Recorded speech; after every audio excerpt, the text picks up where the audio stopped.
evening, parents, and thanks for joining us at our presentation tonight at Heisen Primary School.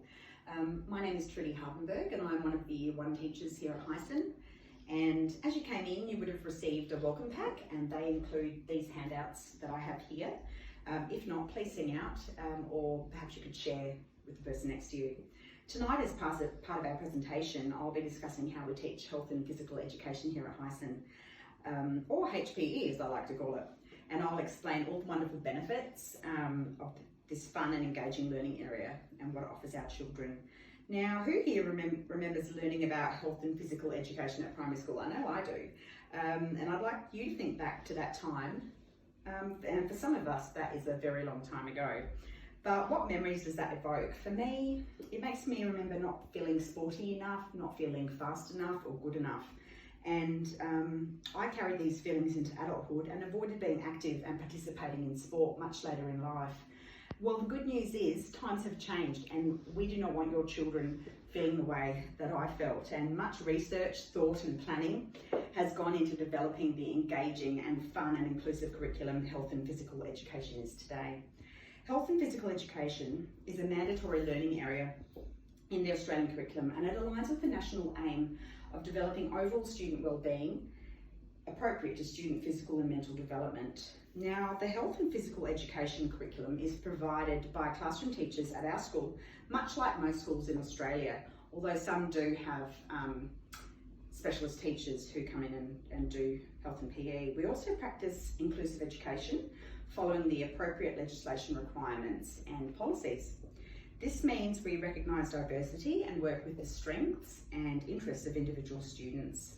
Now, the curriculum content is taught through a wide variety of learning activities that teachers can adjust and adapt so everyone can participate in movement.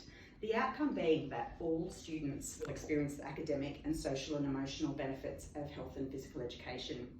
Activities include games, activity play, motor skills, sport games, adventure, expressive movement. But that's just the tip of the iceberg. We do a lot more than that. These activities will contribute to the development of a vast range of skills and dispositions which will benefit our children throughout life, and they include leadership, critical thinking, self-efficacy, build self-esteem, resilience, problem solving, and above all, we want them to have fun. So physical activity supports brain and body development, emotional well-being and healthy life outcomes. Health and physical education gives all children an opportunity to understand and participate in physical education, health and personal development, and it gives them a toolkit for life. Now, this handout describes the 12 fundamental motor skills which children should develop, and these skills are developed sequentially following suggested levels. So for instance, at Year 1 level, last year your children in prep would have been introduced to the first 4. This year we'll introduce the second lot of 4, and by the time they reach Year 2, they would have mastered perhaps the first 4, working towards mastering the second lot of 4, and next year we'll have the last 3 introduced. So however, this is a suggested guideline, and the introduction of these skills and the teaching of them can be adapted to suit the individual needs of the students. So teachers use several pedagogical approaches in the teaching and learning of HPE. It involves teaching indoors and outdoors, role modelling and offering a safe and supportive environment, which is so important. Now, we use a variety of teaching strategies, which include peer teaching, one-to-one, partner, self-paced and mixed ability groupings.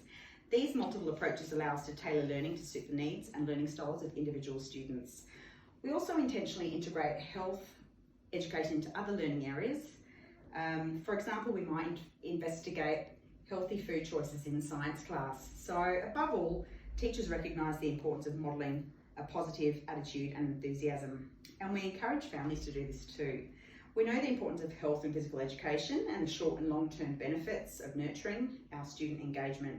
And we want your child to one day look back at their experiences of health and physical education as positive and a contributing factor to their future healthy self. So thank you for listening.